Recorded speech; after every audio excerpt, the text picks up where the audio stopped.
Salut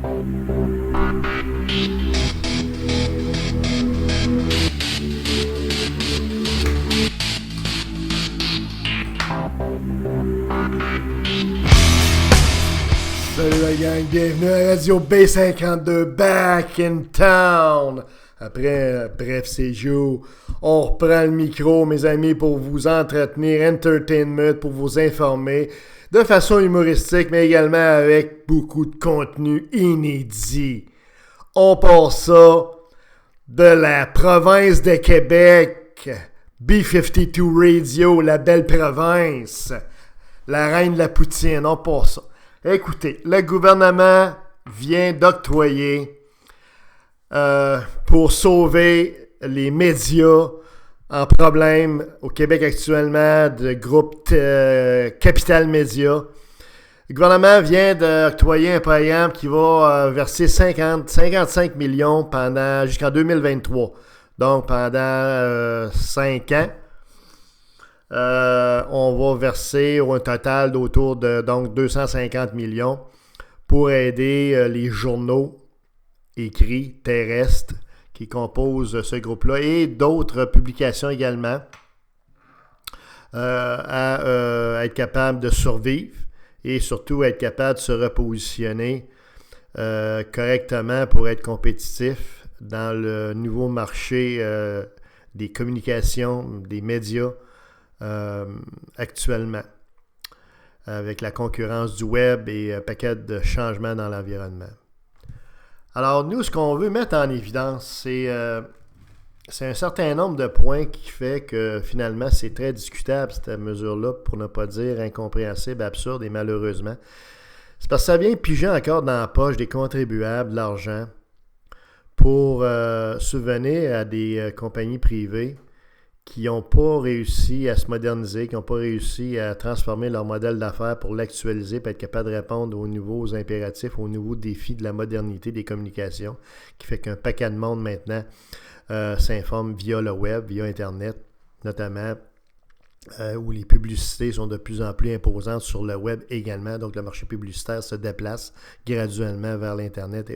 Alors, bref, il y a un certain nombre de changements profonds, de tendances lourdes là, qui sont en cours depuis déjà plusieurs années, peut-être même 5 à 10 ans. Comment ça se fait que ces compagnies-là, comment ça se fait que le journal Le Soleil, le journal Le Droit de Ottawa, comment ça se fait que personne s'est réveillé pour être capable de dire, hey, tu sais, mettons, il y a 7-8 ans, là, OK, pour dire que c'est qu'on change notre modèle d'affaires, là, on ne sera plus compétitif, on ne sera plus en business dans 10-15 ans si on se laisse aller avec le vieux modèle des années 1980, avec le modèle des années du 20e siècle, vous comprenez?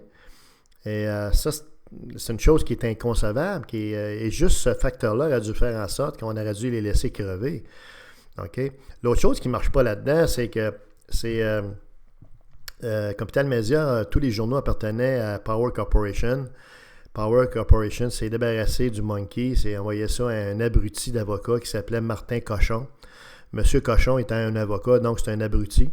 Quelqu'un qui n'a aucune connaissance en affaires, aucune connaissance en business. Il a dit n'importe quoi, ce gars-là, quand il est arrivé en poste. Il était là juste pour assurer la transition, c'est-à-dire vers l'agonie et la mort des journaux. Puis après ça, lever le flag, comme on dit. C'est exactement ce qu'il a fait. Il a géré l'agonie, il a géré la mort anticipée de ces médias-là. Et après ça, il a décalissé à Montréal, il a décalissé dans des paradis fiscaux. Il est retourné faire une job de broyeur ou carrément il est allé s'attendre sa grosse bedaine assis quelque part sur une plage remplie d'algues inodores et, je dirais, et brunes et laides, et qui puent. Alors, vous savez, le règne à Martin Cochon était un échec monumental.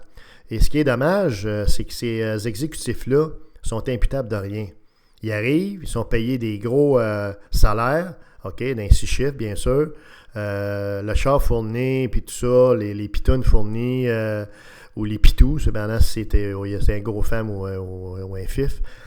Bref, ces gars-là profitent, dans le fond, au maximum à gros salaire de leur statut, mais ils font rien de compétent. C'est des cruches vides. Il n'y a rien de pire qu'une cruche, mais en plus, elle est vide.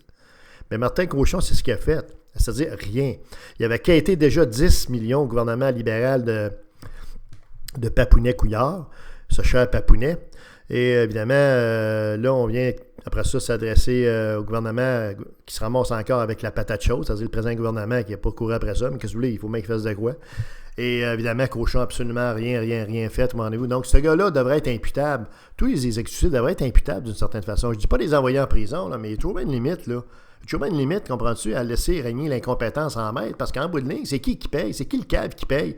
Ben, c'est moi. Puis je suis tanné de payer. J'en ai mon asti de voyage à payer. Je paye sans arrêt pour une paquet de patentes qui n'ont aucun crise de bon sens, qui n'ont aucun sens, comprenez-vous? Quand je dis moi, je m'autorise à croire que c'est pas rien que moi, c'est vous qui m'écoutez aussi. Parce qu'on est tous moment dans le même bateau. On est vaches à lait, nous autres, de toute cette gang d'incompétents, puis de siphonneurs de subventions-là, puis de sensu dans la société, comprenez-vous? Donc ça, c'est un autre élément qui ne marche pas pantoute. L'autre affaire qui ne marche pas là-dedans, c'est, on n'a pas vu évidemment les conditions du programme de subventionnement à la hauteur de 55 millions par année, mais j'espère qu'ils ont posé des conditions minimales, hein, puis qui ont obligé des changements minimaux dans les structures dinosauriennes, weberiennes et absolument caduques, dépassées et désuètes de ces compagnies-là. C'est des compagnies qui sont gérées, comprenez-vous, comme les imprimeries dans le temps des alchimistes, Chris, au Moyen Âge. Alors, un exemple concret, pour que ton journal se vende, vous puis moi, on sait très bien qu'une des choses les plus importantes, c'est d'avoir un headline, un front page, comprends-tu, qui est attrayant, qui est attirant, que le monde voit la principale photo qui est sur la page frontale, la principale manchette, dit « Hey, je l'achète le journal, j'ai hâte de lire ce qu'ils disent là, ça me frappe, moi, cette affaire-là. » C'est peut-être pas élégant, c'est peut-être pas du grand journalisme d'analyse, mais il faut que tu vendes ton produit. Fait que pour ça, ça te prend un headline, un front. Alors, c'est qui décide ça? C'est l'éditeur en chef. Les éditeurs en chef, que ce soit le Droit à Ottawa, le Journal de Le Soleil à Québec City, Rock City, ou encore le Nouvelliste à Three Rivers Stadium, le Pont La Violette, comprends-tu, la ville dortoir par excellence, où on ne sait pas ce qui se passe là. Et écoutez, les éditeurs en chef devraient tout être calissés dehors. Première exigence, c'est des crues. Écoutez, quand vous mettez comme front page, comme manchette principale, je sais pas moi, la remise des médailles, comprends-tu, historique à Pierre Harvey. On l'aime bien, Pierre Harvey, notre fondeur, là, mais c'est pas ça qui va vendre le journal. Si vous mettez comme manchette, comprenez-vous que l'article principal, ça traite, comprenez-vous, des mouches tsetse en Afrique lorsqu'elles copulent entre le mois de mai puis le mois d'avril, comprenez-vous, puis qu'elles ont la bave dans la gueule, puis que là, elles deviennent dangereuses pour la santé humaine. Encore là, on les haït pas, les mouches tsetse, ça intéresse personne. OK?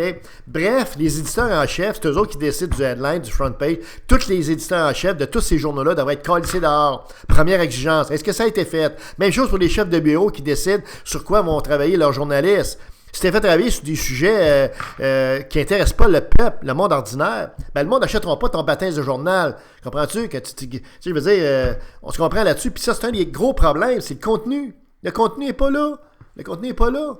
C'est pas compliqué, on a des mauvais choix éditoriaux et des mauvais choix de contenu. L'autre chose qu'il faut faire, l'autre changement, qui j'espère a été demandé par le gouvernement, c'est absolument de remplacer les journalistes, ou beaucoup de journalistes graduellement, par des chroniqueurs qui sont modernes, qui sont d'actualité. Il y a peut-être une nouvelle génération à ce moment-là de mettre en place là-dedans, plutôt que de mettre des vieux graffineux de bouquins, comprends-tu, des rats de bibliothèque, comprenez-vous, qui sentent le patchouri, Chris, qui mangent du spaghetti sec avec des pâtes qui sont jaunes foncées. Il faut que tu mettes des chroniqueurs de plus en plus spécialisés, nichés, puis tu mettes du monde qui sont colorés dans leurs écrits. C'est pas défendu de mettre le mot, je sais pas moi, en tout cas des mots, vous savez, un petit peu plus colorés, là. T'es pas obligé de sacrer, là, mais il faut que tu changes. Donc, il y a un nouveau type de journalisme écrit, de texte écrit qui vont faire que les gens vont être attirés par ça.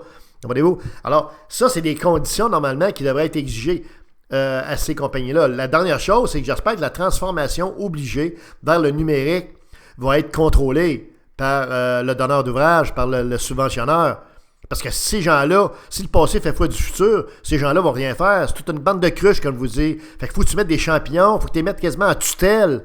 Puis il faut que tu mettes des champignons à la tête de ça. Si tu ne mets pas des champignons, ou plutôt des champignons, je veux dire, des gars qui vont arriver, qui vont dire, regarde, là, on tasse du monde, puis on embarque du monde, puis on fait ça comme ça, puis là, on va être en 2022, puis en 2030, puis en 2040, on va être encore là. Mais pour ça, ça prend du monde de vision et du monde qui connaît ces technos. Est-ce qu'on a mis ces conditions-là? J'en doute, parce qu'on est bien mou un petit peu. Mais tout ça pour dire que c'était un beau chiot de cette affaire-là. Ben encore une fois, les vaches à lait, c'est nous autres.